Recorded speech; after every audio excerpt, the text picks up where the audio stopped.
તો સ્વાગત છે તમારે મારી યુટ્યુબ ચેનલ ઉપર અને આજના વિડીયોની શરૂઆત આપણે સવારથી કરીએ છીએ। જો સવારના ઘરનું કામ બધું થઈ ગયું છે અને યુગપરી પણ તૈયાર થઈ ગયા છે અને રમવા બેસી ગયા છે રમડકાથી અને બધું ઘરનું કામ પતાવી અને હવે આપણે જે કાલે આઈસ્ક્રીમ બનાવી હતી એ જામી ગઈ હશે તો આપણે એ જોવાની છે કે કેવી બની છે અને હું તમને બધાને પણ બતાવીશ કે કેવી બની છે। તો ચાલો મારી સાથે। તો જો કાલે આપણે આ આંબામાં આઈસ્ક્રીમ જમાવા મૂકી દીધી હતી, સરસ એકદમ જામી ગઈ છે અને હવે આપણે એને પહેલાં તો છોલી લેશું આંબાને અને પછી એના પીસ કરશું। તો જો હવે પહેલાં આપણે છોલી લેશું સરસ। આખી રાત આને ફ્રીજમાં રાખી હતી એટલે સરસ જામી ગઈ છે અને હવે એને થોડી વાર છોલી અને આપણે બારે મૂકવી પડશે, ત્યારે કપાશે ત્યારે એના પીસ થશે, નકર તો નહીં થઈ શકે। તો જુઓ કેવી સરસ જામી ગઈ છે આપણી આઈસ્ક્રીમને। હવે આપણે એમાંથી પતલા પતલા પીસ કરી લેશું એટલે ખાવામાં આસાની રહે।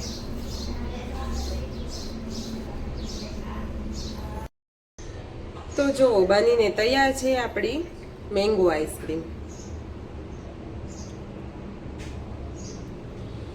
જોવામાં જ કેટલી સરસ લાગે છે તો સ્વાદમાં તો સારી હશે જ, છતાંય આપણે યુગપરીને ચખાડી અને એમને પૂછશું કે કેવી બની છે અને હું પણ હવે જ ચાખીશ। મેં પણ પહેલી વખત બનાવી છે એટલે ચાલો આપણે પહેલાં યુગપરીને આપીએ।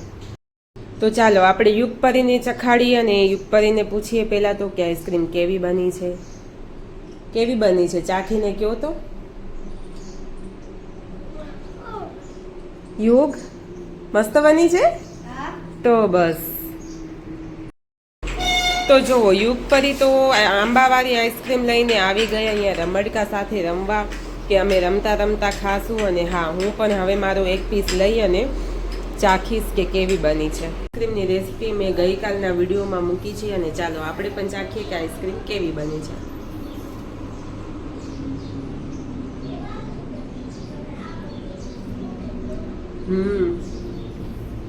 આઈસ્ક્રીમ બહુ જ મસ્ત બની છે અને સાચે એક વખત બધાએ બનાવી અને ખાવા જેવી છે।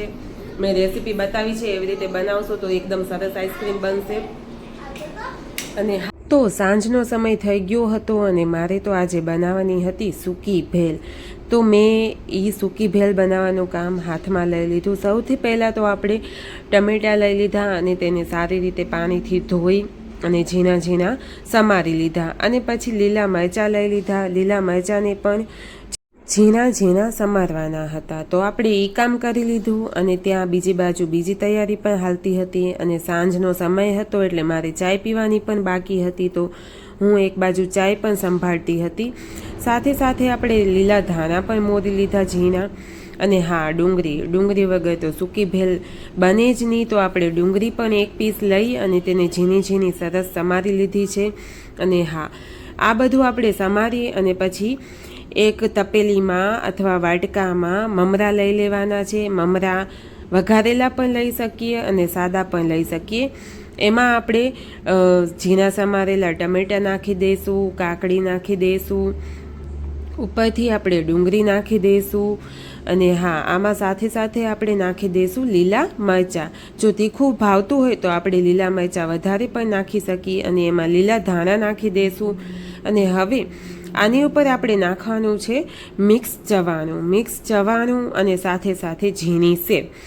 તો સૂકી ભેલ આવી હોય છે, એમાં કાંઈ ખજૂર આંબલીનો રસ નથી હોતો, લીલી ચટણી નથી હોતી। સૂકી ભેલ એટલે એમાં ખાલી આ બધી સૂકી વસ્તુ અને હા ચાટ મસાલો પણ નાખવાનો છે અને જીરાનો પાવડર પણ નાખવાનો છે અને આમાં ખાસ એક વસ્તુ નાખવી જરૂરી છે જે છે લીંબુનો રસ। લીંબુના રસ વગર સૂકી ભેલ સારી લાગે નહીં।